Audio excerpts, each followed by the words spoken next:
आपके होश उड़ जाएंगे।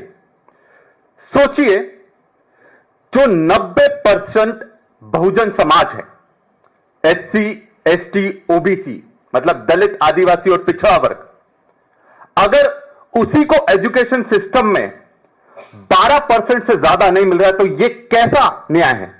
क्या यह समानता है?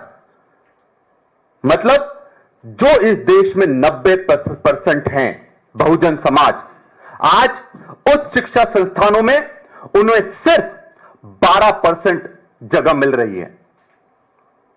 तो यह लोकतंत्र की सबसे बड़ी विडंबना है।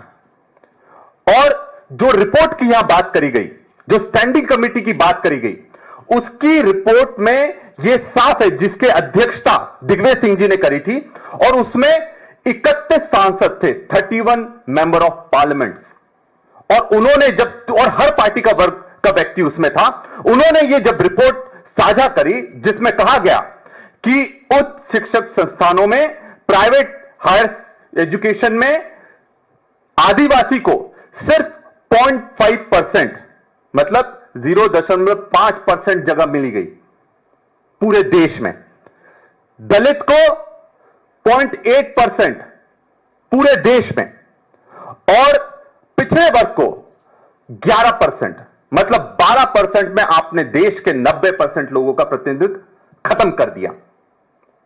और जब यह रिपोर्ट आई, उन्होंने यह सिफारिश करी है, सारे दलों के सांसदों ने मिलकर उन्होंने यह सिफारिश करी है कि हायर एजुकेशन में, प्राइवेट हायर एजुकेशन में दलित समाज का प्रतिनिधित्व 15% होना चाहिए, आदिवासी समाज का रिप्रेजेंटेशन 7.5, 7.5% होना चाहिए, और पिछड़े वर्ग का रिप्रेजेंटेशन 27% होना चाहिए। तब जाकर हम न्याय दे सकते हैं। और ये जो संविधान में संशोधन हुआ था, 15(5) का संशोधन, यह सबसे क्रांतिकारी संशोधन हुआ था। किसने करा था? कांग्रेस की यूपीए सरकार ने करा था, मनमोहन सिंह जी की सरकार ने करा था। और जब वो ये लेकर आए थे, उन्होंने समानता के अधिकार को ध्यान में रखते हुए ये संविधान में संशोधन करा, और प्राइवेट इंस्टीट्यूशंस में, एजुकेशन इंस्टीट्यूशंस में आदिवासी, दलित और पिछड़े वर्ग को 27%, 15% और 7.5% का आरक्षण देने की सिफारिश करी थी, और यह संविधान का एक हिस्सा है।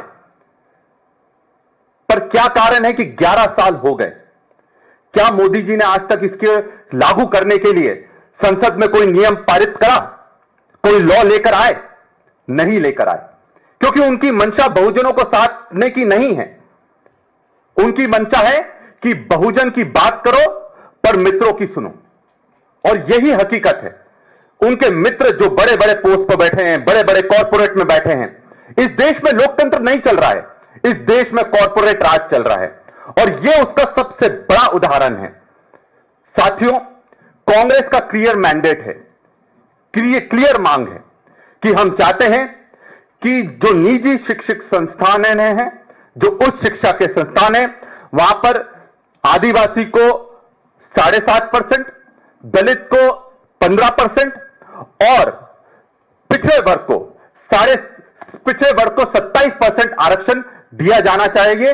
यही न्याय है, यही समानता का अधिकार है, और यही भाईचारा है। और जब यह भाईचारा रहेगा, तभी इस देश की नींव मजबूत होगी।